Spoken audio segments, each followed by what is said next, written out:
Welcome to the Business of School podcast, brought to you by Cole Connect. Get ready for a journey of topical insights, engaging conversations, and maybe a few aha moments from the business, finance, and technology side of schools. Cole School experts are your host, and with our guests from the world of education, we're about to embark on a learning adventure to support you in the business of your school. Welcome to the Business of School podcast. We're at the ASBA conference in Darwin on the theme of resilience at the top end. And we're looking forward to talking to as many of the suppliers and business managers and attendants here to talk about resilience in the business of schools. Hello, Simon. Hey, I'm Kenton. Oh, no, thank you, mate. Thank you very much. So, hi, my name's Simon. I look after sales for Australia and New Zealand with Fax, and I've been with them for 6 months. There's essentially two sides to what we do here at Fax. So the first one is the one, obviously, yourselves are quite acquainted with, which is what we call Fax tuition management. It's a bit of a misnomer because it's got nothing really to do with tuition. It's all about school fees and helping both families and schools discover really effective ways to help them pay their school fees. So whether that be monthly or weekly. And that's a fully automated solution, isn't it? Spot on, thank you. Yeah, so the parent has control. We actually provide support as well to the school if they need it, helping parents directly. And the school can make all the decisions behind the scenes on how they actually drive that piece of software, that platform. So that's the first part. And the second part is our school information system, which is Fax School Management. Okay, awesome, thank you. And what do you find are the biggest challenges that schools bring to you and Fax at the moment? Well, I mean, there are a few. How do you help solve them? Yeah, no, it's a great question. I think the first one is a lot of the time it's really helping the schools try and understand what they're trying to achieve fully. Often they have a challenge of what's in front of them today, so that can be, enabling parents to be able to pay school fees in more effective ways. But sometimes that's, for want of a better term, a symptom of some of the challenges that may be further on within the organisation. And by us exploring and obviously working with great partners like yourselves, where you can really go into schools and help them find out what their challenges are from a financial perspective, it enables us to do that. But I'd say the key things are flexibility for parents, really strong reporting for schools. As you've probably seen, data is becoming much more prevalent in schools and they're really interested in how they can get more data. So it's really about furnishing and supporting them with that. Yeah, okay. And are you seeing like a shift in priorities from schools over the last year and in what they're looking for in the digital space? Yeah, well, again, I would argue that the key point is data. So, probably a couple of years ago, they would do their reporting and they'd be interested, we've got this many pupils from this ethnicity and your standard government reporting. But I think what I've seen a real lift in is schools actually utilising that data more effectively when it comes to making choices for how they market, for instance, or new builds or new markets that they're exploring. That is being far more prevalent. Okay, awesome. And they're looking for that data within your systems and your solutions, and you're able to provide that. Absolutely. So when you're looking at Fax School Management, that basically looks after the ecosystem of the school, it pulls in the data from lots of different areas. We do a fantastic API library, which means the customers can have best of breed additional solutions. So for argument's sake, in Fax School Management, we have a wellbeing environment. And I think that works extremely well for a lot of schools. Some schools are much more interested in going to a lot deeper than that. There are other solutions out there that actually go into a lot more depth and provide a lot more information to schools that may be looking for it. With our API library, it brings all that information into one place that you can actually pull the reports from. Okay, so there's a lot of collaboration and integration with them. You have to, I think. They're best of breed in what they do. Absolutely. I think You've become the engine room. Yes, thank you. And I think, the good old days of one size fits nobody, I would argue that's really not the way to go forwards. I think you need to offer that if you want. For some schools want that, we can offer that. But I think being aware that, as you said, it's the engine room driving it, and you've got different aspects that schools might prefer to use. Is there one innovation of your solution that you're more excited about than any to talk about at the conference this week? Yeah, look, Fax School Management used to be PC schools back in the day. A couple of years and it's ago. Really hard. We still call it that, And this is you've hit the nail on the head there, Kenton, because the thing is, it's PC schools, okay? It's not. It's Fax School Management, and it's not just a change of name. It probably was about 18 months ago. It was literally just rebadging the same content. But in the last couple of years alone, I think we've had best part of about $1.5 to $2 million worth of investment just in the last 12 months alone, looking at not just developers, but also designers. Yeah. One of the things that really excites me is not only is behind the scenes in fact school management is quite a powerful engine, to use your term, but unfortunately it does look a little bit dated and a little bit rough and ready, Yeah. a bit like my hotel room compared with where it should be. So we're putting a lot of investment in making sure that UI and that UX experience for So it's all the about end user. interface as well as the design of the product behind. Spot on. Yeah. Spot on. So we're really stepping that forward to make sure it's a much more enjoyable and intuitive experience. I think that's for something that the schools. market's been shouting out for. Absolutely. That's good. The US Absolutely. too. Yeah, brilliant. Lastly, just maybe ask, why is it important for you and Facts to be here at ASBA conference? A couple of reasons. I think the first one is this is our key audience. So whether that's to do with finance, like yourselves, or whether that's to do with school information systems, these are the people that we need to be talking to. The key reason why we need to be here, and you hit the nail on the head again, PC schools. We're not PC schools anymore. We used to be, and we're proud of that heritage, but we've had to move forward. Yeah. So it's about exposing all these great people that are in these key roles in schools that are driving these schools forward, and giving that exposure about who we are and what we are going forwards. So they're a great audience for us to be able to work with them, but it's a great opportunity for us to talk to these key people about us and what we're doing differently. Yeah, awesome. Well, thanks very much, Simon, for the chat. And Always a pleasure, Kenton. Cheers, mate. Thank you. Hello, David. Thanks for joining us on the Business School podcast. You're welcome. Nice So- to be here. Thank you. First of all, maybe you can tell us about the Somerset solution that you're showcasing at the conference this year. Yeah, sure. Well, those that know Somerset Education, we operate the financial survey for schools. So it's open right now, where schools provide us with their financial data from the year 2024. And then we provide them with access to financial benchmarking reports. So it really helps them inform them what's working well, where they could improve, identify areas to strengths and weaknesses, really. Yeah. Roughly how many schools entered the survey last year? About 500 to 600 every year we work with. Yeah, it's great data to have available, isn't it? Yeah, it's the only industry resource like that we're aware of. Yeah, It's really cool. No, it's brilliant. And what you're offering, how do you feel like that's helping resilience in schools at the moment? Well, I think about schools' resilience from the school itself. We would say the financial confidence of having an understanding of your finances from a school level would really grow that resilience for the school. And really help them achieve their school's vision. Yeah. And personally, for a business manager or a director of finance, it really gives them confidence. They might worry about wage increases or how to pay for that next capital project. And they'll have lots of demands on the school finances. So I think the tools that we provide help the business manager be more effective. Yeah, what they're asked to do as well. Yeah, no, our accounting team at Cole School Experts work with schools that use your survey and your models and your reports quite a lot. And I think that not just being able to give them the information about what's happening at a school and understanding the sustainability is super useful, but also having the context of knowing how they compare with so many of the large schools. That's right. It's absolute gold. Well, that's the power in it, because it's no point. You need some benchmarks and guideposts to work with. There's no point trying to evaluate your own situation to a school very different to yours. So I think that's one of the powerful tools, is to compare your results to a similar school, and then you can see how you're traveling. Yeah. What would you say is one of the biggest challenges or problems that schools are bringing to you when they're seeking your support and solution?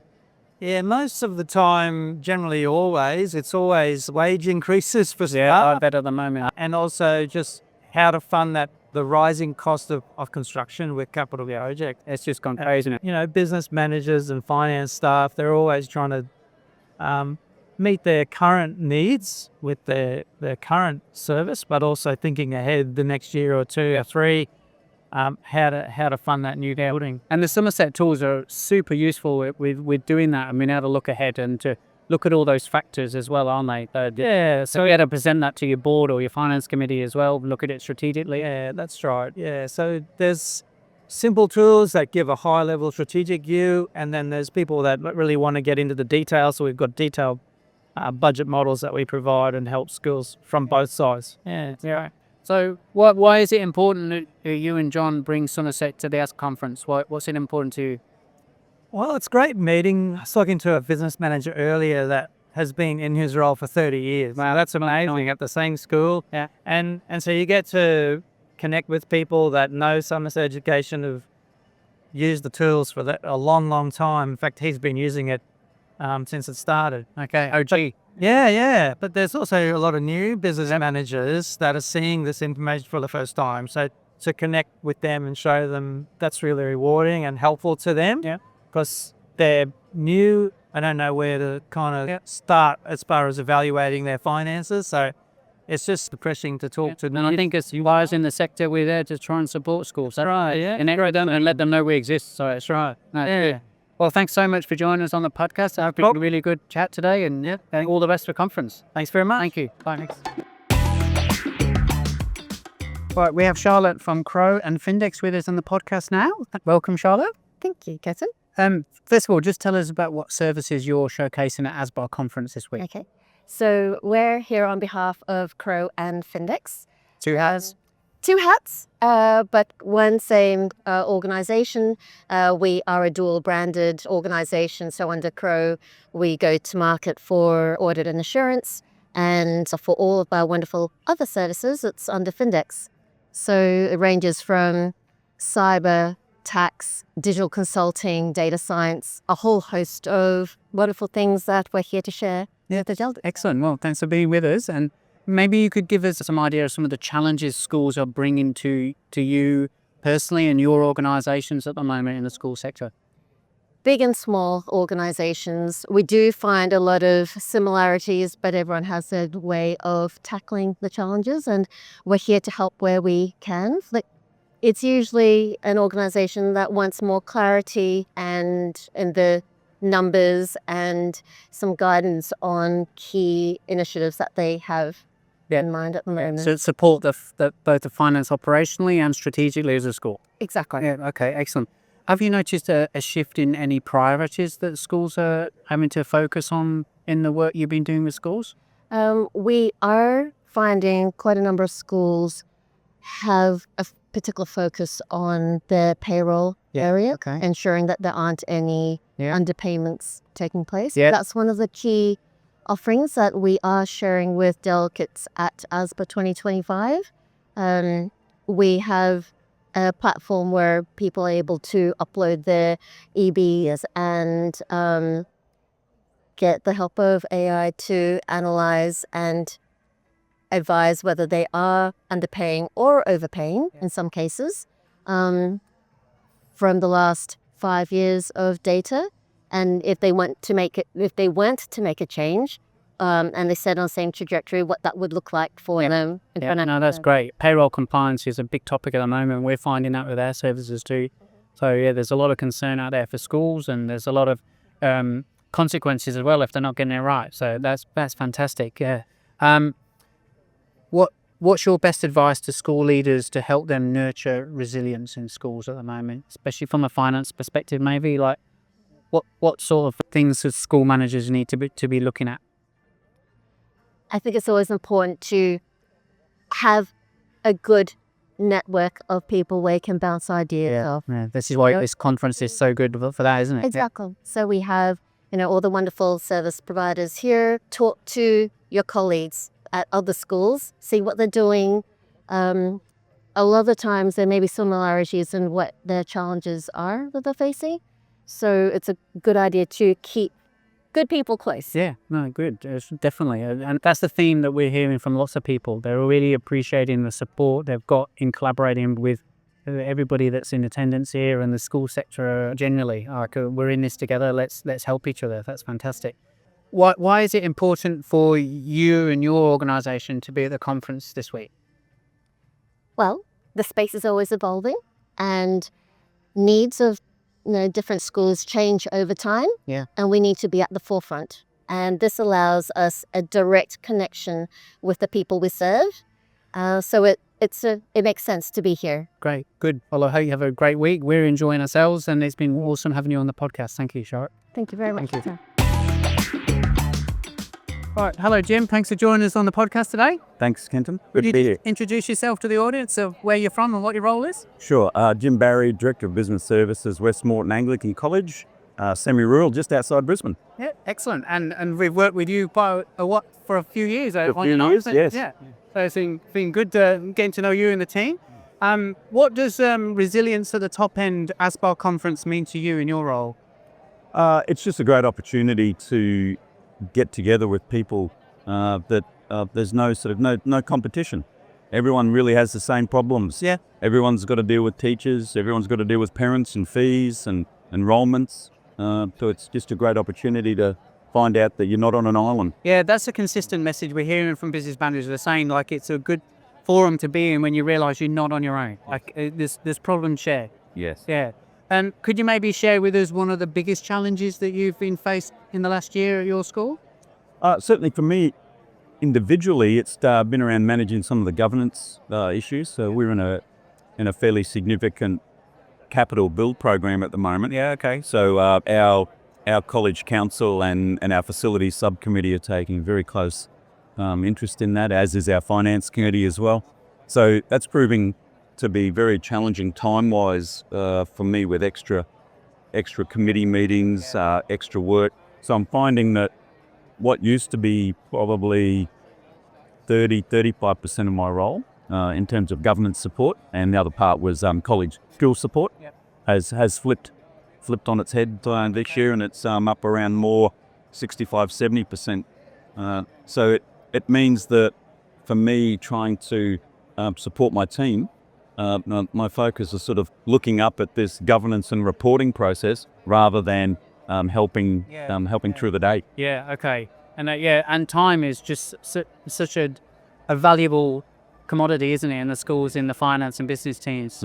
And finance and business team doesn't work 26 hours a week on hours of duty. No. Everyone thinks we do. But, so how do you support resilience in your team during these high pressure periods? Yeah, well, one of the things we've been using since COVID in particular is really focusing on promoting agility within the team. Okay. And reminding people that given a lack of real direction on how we can navigate certain things, we've just been agile. Yeah. So we just respond. What does agility look like in your team? It means flexibility. Yeah. And just the desire to go, well, look, this has got to change or be different.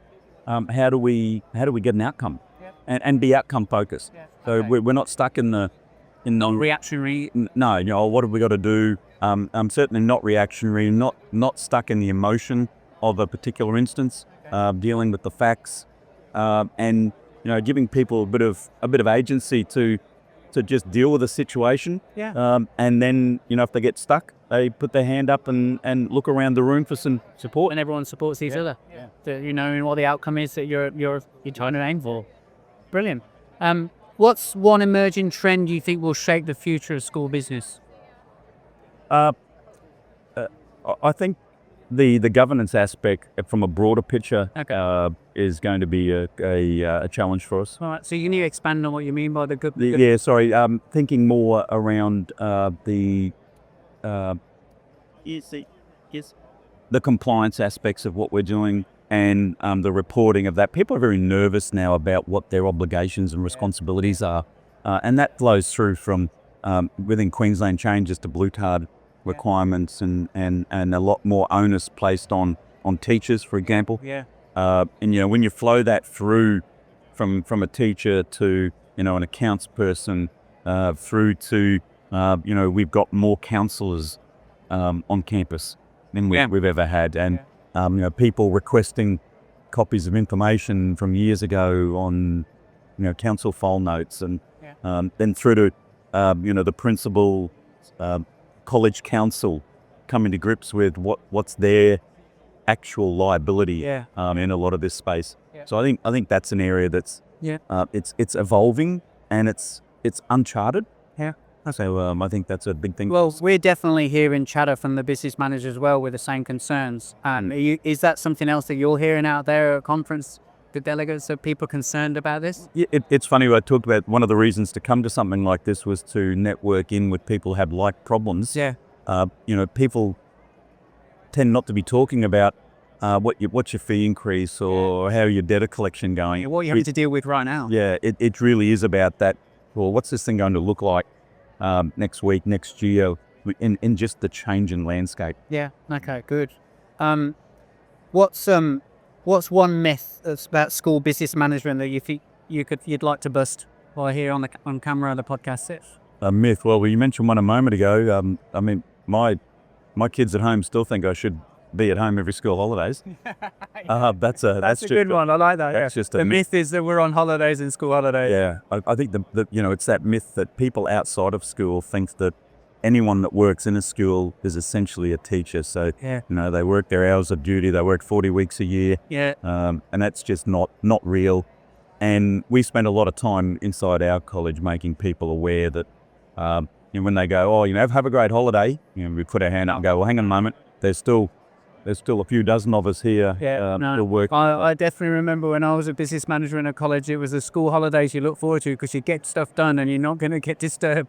And look, that was very much the case before COVID. COVID messed that up a little bit, but I've found, and it'd be interesting if other people are having the same feeling, that the last couple of holidays have returned to that a little bit around, hang on, it's gone a little bit quieter in the sense of the interferences, and you can get projects and get some work completed. Yeah. So I think that's a promising thing, but school holidays are a myth. Yeah, excellent. All right, well, thanks for joining us on the podcast, Jim. It's been great. Thanks, Kenton. Thank you.